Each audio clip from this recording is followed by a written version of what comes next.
નમસ્કાર મિત્રો, આજે આપણે ગુજરાતના કેટલાક મહત્વના સમાચારો સામે આવ્યા છે તેની ઉપર એક નજર કરીશું। તો આ વિડીયોને છેલ્લે સુધી જરૂરથી જોતા રહેજો। ચેનલમાં તમે નવા છો તો ચેનલને સબસ્ક્રાઇબ અને વિડીયો પસંદ આવે તો વિડીયોને એક લાઇક તમારી જરૂર કરી દેજો। તો મિત્રો, આજના સૌપ્રથમ સમાચાર અંગેની વાત કરીએ તો માયાભાઈનો એક મોટો વિવાદ સામે આવ્યો છે। જાણો અંદરની વાત, તેના વિશે વિગતથી વાત કરીએ તો મુંબઈમાં એક કાર્યક્રમમાં માયાભાઈ આહિરે એમએલએ યોગેશ સાગરને મેનેજિંગ ટ્રસ્ટી તરીકે સંબોધતા બગદાણાના પૂર્વ સરપંચ નવનીત બાલદિયાએ વાંધો ઉઠાવતા કહ્યું હતું કે આશ્રમમાં હાલ કોઈ મેનેજિંગ ટ્રસ્ટી નથી। જે બાદ મિત્રો માયાભાઈએ તુરંત જ માફી માંગી હતી। જો કે આ ઘટનાના થોડા દિવસો બાદ નવનીત બાલદિયા પર જીવલેણ હુમલો થયો હતો, જેમાં મિત્રો માયાભાઈના પુત્ર જયરાજ આહિરના સાગીરતોની સંડોવણીનો આક્ષેપ થતાં મામલો વધુ ગરમાયો છે। ત્યાર પછી મિત્રો આગળ વાત કરીએ તો બગદાણા વિવાદમાં હવે સામાજિક ગરમાવો આવ્યો છે। લોક સાહિત્યકાર માયાભાઈ આહિરના મેનેજિંગ ટ્રસ્ટી શબ્દના પ્રયોગ બાદ સેવક નવીનભાઈ બાલદિયા પર થયેલા હુમલાને લઈને વિવાદ વકર્યો છે। મિત્રો, ઠાકોર સેનાના આગેવાન ચેતન ઠાકોરે ઠાકોર કોળી કોળી ભાઈ ભાઈના નામે ખુલ્લી ચેતવણી આપતા ન્યાયની માંગ કરી છે। આ મામલે કોંગ્રેસ નેતા અમિત ચાવડા અને ભાજપના હીરા સોલંકી પણ મેદાને ઉતરી ગયા છે। મિત્રો, ત્યાર પછીના અગત્યના સમાચાર અંગેની વાત કરીએ તો આગામી 2 દિવસ રાજ્યમાં માવઠાની આગાહી કરવામાં આવી રહી છે। તો તેના વિશે વિગતથી વાત કરીએ તો ગુજરાતમાં કાતિલ ઠંડીની આગાહી વચ્ચે હવામાન વિભાગે આગામી 2 દિવસ કમોસમી વરસાદની શક્યતા વ્યક્ત કરી છે। મિત્રો, વેસ્ટર્ન ડિસ્ટર્બન્સને કારણે રાજ્યના વાતાવરણમાં એક મોટો પલટો આવવાની સંભાવના છે।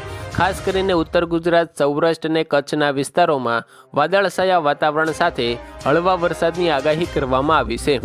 મિત્રો, શિયાળાની ઋતુમાં અચાનક માવઠું થવાની સંભાવનાને કારણે ખેડૂતોમાં ચિંતા જોવા મળી રહી છે। મિત્રો, ત્યાર પછી વાત કરીએ તો હવે થશે ગુજરાતમાં કડકડતી ઠંડીની શરૂઆત। તેના વિશે વિગતથી વાત કરીએ તો ગુજરાતમાં ઉત્તર પૂર્વીય પવનો અને વેસ્ટર્ન ડિસ્ટર્બન્સની અસરને કારણે ઠંડીનું જોર વધી રહ્યું છે। સામાન્ય લઘુત્તમ તાપમાનમાં 1 થી 2 ડિગ્રીનો ઘટાડો નોંધાયો છે। નલિયામાં 12.2 ડિગ્રી સાથે રાજ્યનું સૌથી ઠંડુ સ્થળ નોંધાયું છે। અમદાવાદમાં 16, ડીસામાં 13, ગાંધીનગરમાં 15 અને રાજકોટમાં 16 ડિગ્રી તાપમાન નોંધાયું છે। મિત્રો, હવામાન વિભાગની આગાહી મુજબ આગામી દિવસોમાં હજુ પણ કડકડતી ઠંડીના પ્રમાણમાં વધારો થાય તેવી પણ શક્યતા છે। મિત્રો, ત્યાર પછીના સમાચાર અંગે વાત કરીએ તો હવામાન વિભાગ દ્વારા ઓરેન્જ એલર્ટ જાહેર કરાયું છે। તો તેના વિશે વિગતથી વાત કરીએ તો દિલ્હી એનસીઆરમાં નવા વર્ષની શરૂઆતની સાથે જ કડકડતી ઠંડી અને ગાઢ ધુમ્મસનું સામ્રાજ્ય જોવા મળી રહ્યું છે। આજે હવામાન વિભાગે ગાઢ ધુમ્મસ અને ઠંડા પવનોને કારણે ઓરેન્જ એલર્ટ જાહેર કર્યું છે। દિલ્હીમાં મિત્રો લઘુત્તમ તાપમાનમાં 8 ડિગ્રી અને મહત્તમ તાપમાન 16 ડિગ્રી સેલ્સિયસ રહેવાની ધારણા છે। જોકે પ્રદૂષણના સ્તરમાં આંશિક સુધારો જોવા મળ્યો છે। આ મોટાભાગના વિસ્તારોમાં AQI 200 થી 300ની વચ્ચે નોંધાયો છે। મિત્રો, ત્યાર પછીના સૌથી અગત્યના સમાચાર અંગે જો વાત કરીએ તો સિંગતેલના ભાવમાં વધારો થયો છે। 1680 સુધી ભાવ બોલાયા છે। ગુજરાતમાં સિંગતેલના ભાવમાં ફરી એકવાર ₹20નો વધારો થતાં ડબ્બાની કિંમત ₹1680 થઈ ગઈ છે।